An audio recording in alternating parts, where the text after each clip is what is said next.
बोर्डाच्या परीक्षेसाठी chapter wise important प्रश्न वर्ग 10वा विषय इतिहास प्रकरण 9 ऐतिहासिक ठेव्यांचे जतन. समर्थ अकॅडमी आपल्या चॅनलला सबस्क्राईब करून जॉईन करा आणि ह्या व्हिडिओला लाईक करून शेअर करा. टिपा लिहा. स्थलकोश. उत्तर: भूप्रदेशाच्या आधारेच इतिहास घडत असतो, म्हणून इतिहासाच्या अभ्यासासाठी भूगोल ही महत्त्वाचा आहे. या ऐतिहासिक स्थळांच्या संदर्भात माहिती देणारे कोश लिहिले जातात. महानुभाव पंथाचे प्रवर्तक श्री चक्रधर स्वामी ज्या ज्या गावी गेले त्या त्या गावाची तपशीलवार नोंद स्थानपोथी या ग्रंथात त्या पंथातील मुनी व्यास यांनी केली आहे. सिद्धेश्वर शास्त्री चित्राव यांनी प्राचीन भारतीय स्थलकोशाची रचना केली. या कोशात वैदिक साहित्य, महाकाव्ये, पाणिनीचे व्याकरण, कौटिल्य अर्थशास्त्र, बौद्ध व जैन साहित्य, चीनी, फारसी, ग्रीक साहित्य यातील भौगोलिक स्थलांची माहिती दिलेली आहे. स्थलकोशांमुळे प्राचीन नगरांची नावे, त्यांचा इतिहास कळतो. स्थलकोश हे इतिहास लेखनाचे महत्त्वाचे साधन आहे.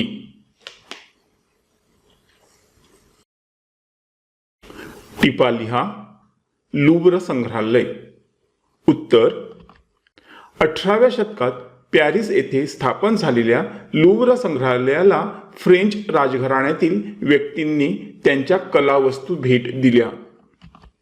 जगप्रसिद्ध इटालियन चित्रकार लिओनार्दो द विंची याने रेखाटलेले मोनालिसा हे चित्रही या संग्रहालयात आहे.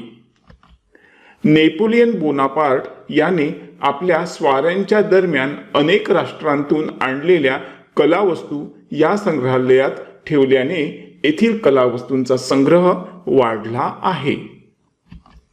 सध्या या संग्रहालयात अश्मयुगीन ते आधुनिक काळातील सुमारे 3,80,000हून अधिक कलावस्तू आहेत.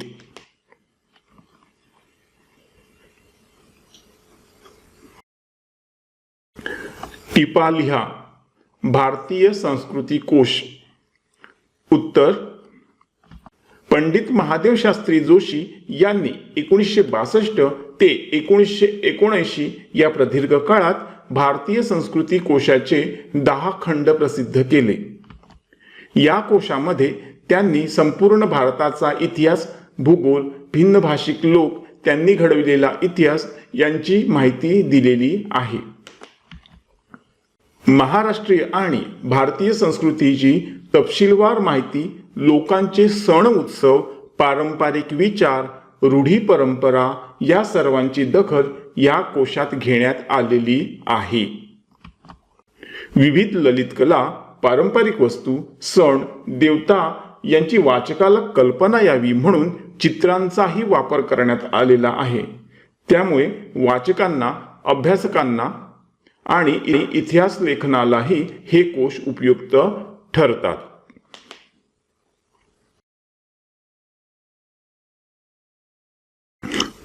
टिपा लिहा. कोश. उत्तर: शब्दांचा, विविध माहितीचा वा ज्ञानाचा केलेला पद्धतशीर संग्रह म्हणजे कोश होय. शब्दांचा व ज्ञान संवर्धन करणाऱ्या माहितीचा संग्रह म्हणजे कोश होय. कोश वाङ्मयात ज्ञानाचे व माहितीचे शास्त्रशुद्ध संकलन आणि मांडणी केलेली असते. अचूकपणा, वस्तुनिष्ठता, अद्ययावतता आणि आकारविल्हे म्हणजे वर्णक्रमानुसार रचना हे कोश वाङ्मयाचे गुणविशेष आहेत. उपलब्ध ज्ञानाचे व्यवस्थापन सोप्या पद्धतीने वाचकांना करून देणे हे कोश वाङ्मयाचे उद्दिष्ट असते. कोशात सत्याला व वस्तुनिष्ठतेला फार महत्त्व असते. कोश हे राष्ट्राच्या अस्मितेचे प्रतीक असून ते समाज जीवनाचा आरसा असतात.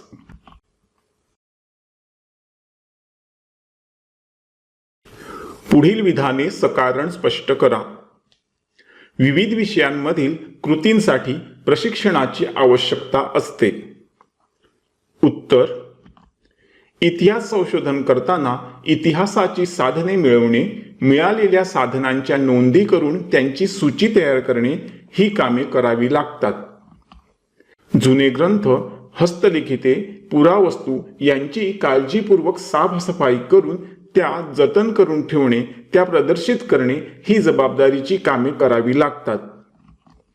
इतिहासाच्या या साधनांचे जतन आणि हाताळणी करणे हे कौशल्याचे काम असते. प्रत्येक कामाचे कौशल्य व पूर्वतयारी वेगवेगळी असते. या सर्व कृती करताना कोणती कौशल्ये आत्मसात करायची, कोणती सावधानता बाळगायची हे माहीत असले पाहिजे. म्हणूनच विविध विषयांमधील कृतींसाठी प्रशिक्षणाची आवश्यकता असते.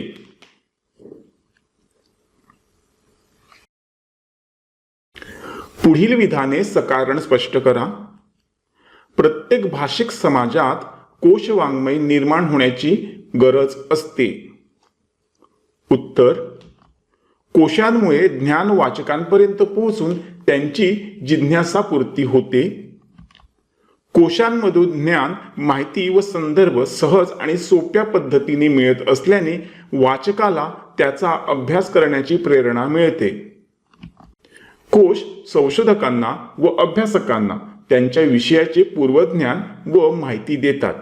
त्यामुळे त्यात भर घालायची प्रेरणाही कोश देतात. कोशवाङ्मय हे राष्ट्राच्या सांस्कृतिक बौद्धिक प्रगतीचे प्रतीक असतात. म्हणून समाजाचा बौद्धिक स्तर उंचावण्यासाठी प्रत्येक भाषिक समाजात कोशवाङ्मय निर्माण होण्याची गरज असते.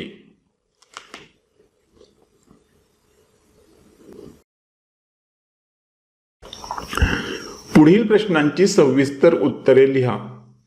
ग्रंथालय व्यवस्थापन का महत्त्वाचे आहे?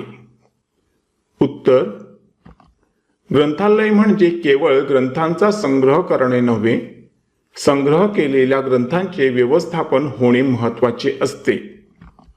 ग्रंथांच्या पद्धतशीर आयोजनामुळे वाचकांना हवी ती पुस्तके लगेच मिळू शकतात. कोणते पुस्तक नेमके कोठे ठेवले आहे ते त्वरित सांगता येऊ शकते. त्यामुळे पुस्तकांचा शोध घेण्यात ग्रंथालय व्यवस्थापनाचा आणि वाचकांचा दोन्हीचाही वेळ फुकट जात नाही. उत्तम व्यवस्थापनामुळे ग्रंथांचे जतन व संवर्धनही चांगल्या प्रकारे होते. पुस्तकांचा विध्वंस होत नाही.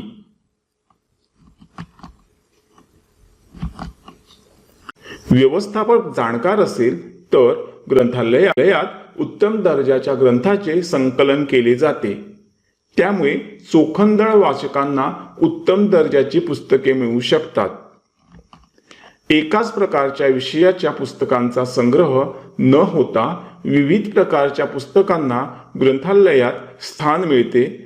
उत्तम व्यवस्थापनामुळे ग्रंथांची सूची, संगणकीय प्रणाली, अन्य आधुनिक सोयी वाचकांना उपलब्ध होऊ शकतात.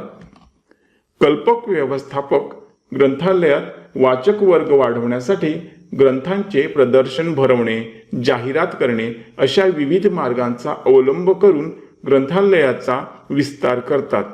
यासाठी ग्रंथालय व्यवस्थापन उत्तम असणे महत्त्वाचे असते.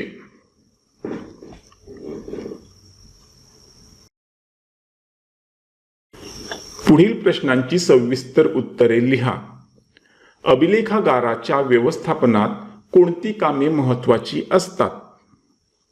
उत्तर: अभिलेखागाराच्या व्यवस्थापनात पुढील कामे महत्त्वाची असतात. महत्त्वाच्या नोंदी असलेली कागदपत्रे त्यात कोणताही बदल न करता सुरक्षित ठेवणे, महत्त्वाच्या कागदपत्रांची गोपनीयता जपणे, कागदपत्रांचे वर्गीकरण करून सूची तयार करणे, संगणकीय प्रणालीचा वापर करणे, जुन्या कागदपत्रांचे वाळवी, दमट हवा इत्यादींपासून संरक्षण करणे, राष्ट्रांचा सांस्कृतिक आणि ऐतिहासिक वारसा पुढील पिढ्यांसाठी जतन करून ठेवणे, अभिलेख व्यवस्थापनाविषयी सुधारित कार्यपद्धती अंमलात आणणे,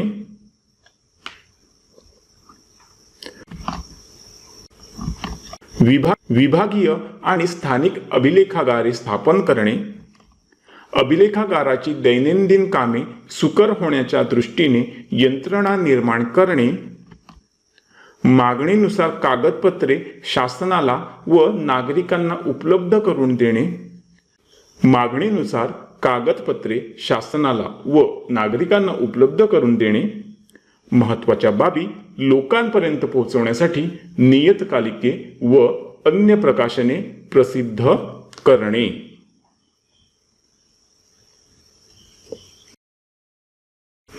पुढील प्रश्नांची सविस्तर उत्तरे लिहा. लिखित साधनांचा अभ्यास करणाऱ्यांनी कोणते प्रशिक्षण घेण्याची आवश्यकता असते? उत्तर: इतिहासाच्या अभ्यासकाला लिखित साधनांचा अभ्यास करावाच लागतो. ही साधने हाताळताना त्याला पुढील प्रशिक्षणाची आवश्यकता असते. त्याला ब्राह्मी, मोडी, पर्शियन यांसारख्या प्राचीन लिप्या आणि त्यांचा विकासक्रम यांचे ज्ञान हवे. त्या काळातील साहित्याची ओळख त्याला असावी. तो ज्या काळातील घटनांचा अभ्यास करीत असेल त्या इतिहास काळातील समाजरचना व परंपरा त्याने माहीत करून घेतल्या पाहिजेत. तत्कालीन संस्कृती, शासन व्यवस्था, राजसत्ता यांचे त्याला प्राथमिक ज्ञान असावे. तत्कालीन चित्रशैली, शिल्पकला शैली आणि त्यांचा विकासक्रम यांचा त्याने अभ्यास केला पाहिजे.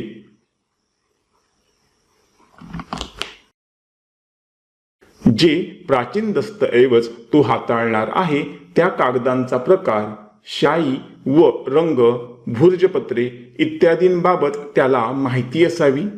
कोरीव लेखांसाठी वापरलेला दगड, धातू यांच्या स्वरूपाविषयीची माहिती त्याने अवगत केलेली असावी. त्याच्या अभ्यास विषयासंबंधी यापूर्वी झालेले संशोधनपर लेखन त्याने वाचलेले असावे. दस्तऐवजांची सफाई व संवर्धन यांसाठी आवश्यक असणाऱ्या रासायनिक प्रक्रिया आणि त्यासाठी लागणारी उपकरणे व रसायने यांची माहिती त्याला असावी. संग्रहालयाच्या दालनांमधील प्रदर्शन, व्यवस्थापन आणि माहिती तंत्रज्ञान त्याने अभ्यासले असावे.